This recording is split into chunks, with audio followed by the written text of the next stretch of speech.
Sometimes it just takes a single social media post to send shockwaves through global politics. And that's exactly what happened. Former President Donald Trump has laid down an ultimatum: give the U.S. back a key airbase in Afghanistan or else. So today, we're going to break down what's really behind this high-stakes gambit. And this was the post that put everyone on edge. The language is, well, it's blunt, it's aggressive, and there's absolutely no mistaking what he's saying. For diplomats and military strategists, this wasn't just another tweet. This was a potential flashpoint. Which, of course, brings us to the billion-dollar question. Why this base? I mean, what makes this abandoned piece of real estate in the middle of Afghanistan so valuable that it's suddenly worth a global standoff? All right, let's dive in. First, let's just get our heads around how fast this all went down. This was not some slow diplomatic buildup. Nope, this was an explosion. It all kicked off on September 18th when Trump just casually told reporters, "We want that base back." Okay, but then just 2 days later, that little want escalated into a very public, very loud threat. And the Taliban's response? It was just as fast. A hard no. And just like that, you've got a standoff. So, to really get why this demand is such a big deal, you have to understand the prize itself. Because Bagram is a whole lot more than just some abandoned airfield. You could say Bagram's history is Afghanistan's history. For more than 50 years, it's been the strategic centerpiece for literally every major power in the region. The Soviets built it, different factions fought over it, the U.S. made it their central hub. Control of Bagram has always meant something big.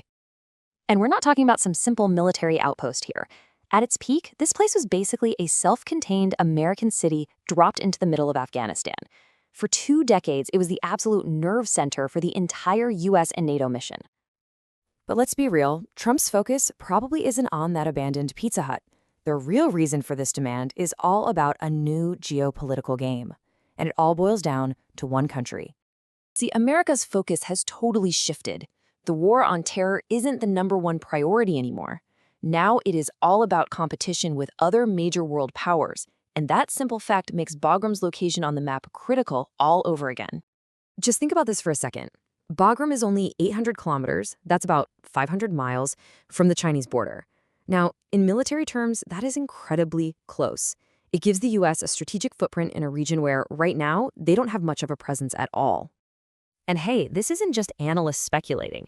Trump himself has made this calculation crystal clear. He's the one who directly linked his desire for the base to how close it is to China's nuclear sites. Okay, so wanting the base, because it's strategically located, that's one thing. But actually getting it back? Well, that is a completely different and way more complicated challenge. And here's where we hit the wall. You have the U.S. making this huge demand, and then you have the Taliban pushing right back, using the very agreement that Trump's own administration signed back in 2020, an agreement that pretty explicitly forbids threats against Afghanistan. It's a total impasse. And if you talk to the experts, they'll tell you the practical hurdles are just immense. The logistics of sending troops and equipment back in? A nightmare. It would be a complete 180 on stated U.S. policy. And for the Taliban, their entire movement is built on kicking out foreign forces. Handing a base back would be ideological suicide. It would absolutely crush their legitimacy. So, if getting the base back is so wildly improbable, what is the real objective here? Is there another game being played that we're not seeing on the surface? It's this huge gap, right? The gap between the very public demand and the very private reality. And that's exactly what has analysts trying to figure out the hidden motive. Which leads us to this theory, that the demand for Bagram is a classic negotiating tactic. It's the bargaining chip.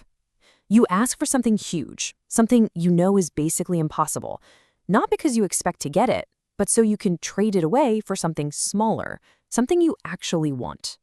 So if Bagram is the impossible ask, what's the real prize? Well, analysts are pointing to this number, $7 billion. That's the estimated value of all the advanced military gear the U.S. left behind when they withdrew in 2021. But here's the twist in all this. This aggressive move might actually give the Taliban something they desperately want. Just by engaging with the U.S. at this level, even in a tense standoff, they get one step closer to the international legitimacy they've been craving since they took power.